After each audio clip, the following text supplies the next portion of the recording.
I'm Melanie Ann Phillips, and welcome to the Transgender Support Site. In fact, this is the world's very first transgender support website, founded way back in 1994. If you have a couple of minutes, I'd like to tell you something about what you'll find here. But first, I'd like to share just a little bit about myself so you know who's talking to you. To begin with, I was born male in 1953, and then in 1989, at the age of 36, and as an apparently normal husband and father of two, I decided to go into transition. So I started hormones and learned to live in the new gender role for a couple of years, and then in January of 1992, I had sex reassignment surgery. Well, a few years later, I did the nose and the bust, and then I kind of drifted in and disappeared into society for a few years. But by 2006, I began to realize that I'd lost that youthful blush, and I started to have problems with gender recognition in society that I hadn't had in many, many years. It was pretty disturbing. So ultimately, I decided to undergo something called radical feminizing facial surgery, which basically means they peel off your face, remove your forehead, remove your chin, grind down all the bones so that they're a more feminine shape, sculpt your forehead, sculpt your chin, and put them back with wires and plates and pins, and then pull up your face again, stitch it all together, and then you heal for a couple of years until all the swelling goes down and you see what kind of a new face you have.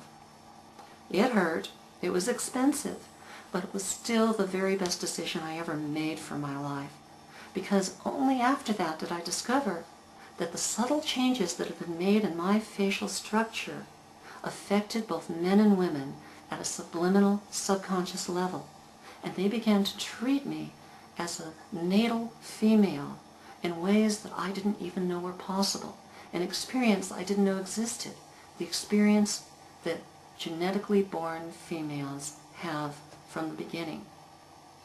Well, at that point I realized that over the years I picked up some experiences that might be useful, and I decided to revisit this website that I hadn't updated in a number of years and start adding some new material.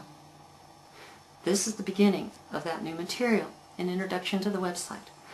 And I promised I'd tell you a little bit about what's on the website, so let me share that and also how I'm updating it from this point forward.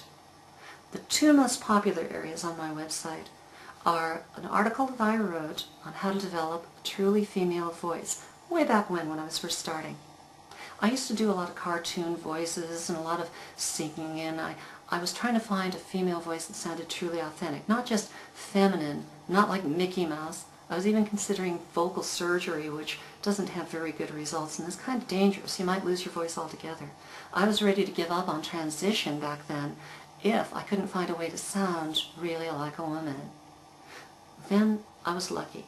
I stumbled across the technique of using my muscles to clamp down in certain areas so that it changed the actual timbre of my voice, the resonance. So it shifted it from being like a cello, like men sound, and more like a violin, like women sound. When they hit the same note, it's the same note, but one sounds booming and one sounds lilting. So this technique I shared in the article, and if you look at it here, I think it's under Female Voice Lessons you find on the home page. Click on that and you can read through step by step what I did to develop the voice that I've now used successfully for so many years. Second thing that's most popular on the website is my transition diary. I started it on the first day of hormone therapy way back in 1989, and then wrote it for almost 20 years, ending up with almost 1,200 pages, and in the later stages interspersed with audio and even video about my experiences of trying to not only get through all the surgeries and living in the new role, but then trying to come to terms with all of the built-ins that I had sopped up over the years on myself. Basically, 20 years of self-psychotherapy leading me to this point of peace, completeness, and satisfaction. I've decided to go back now and do a 20th anniversary reading of selected entries so that I can bring the value of that hindsight, that 2 decades of experience to bear. And thereby, for people who are just starting out, hopefully it will not only tell them what it was like at the moment to go through this a step ahead of where they are in that first person, but also it'll look back and say, not only is this what it feels like, but this is what it's going to look like, this is how it'll feel after the fact.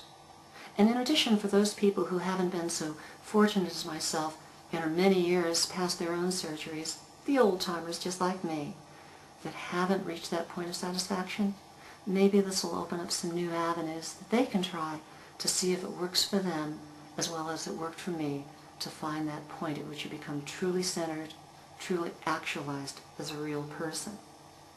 And so, I'll close now with some words that I first wrote many, many years ago when I was beginning to publish material for the transgender community.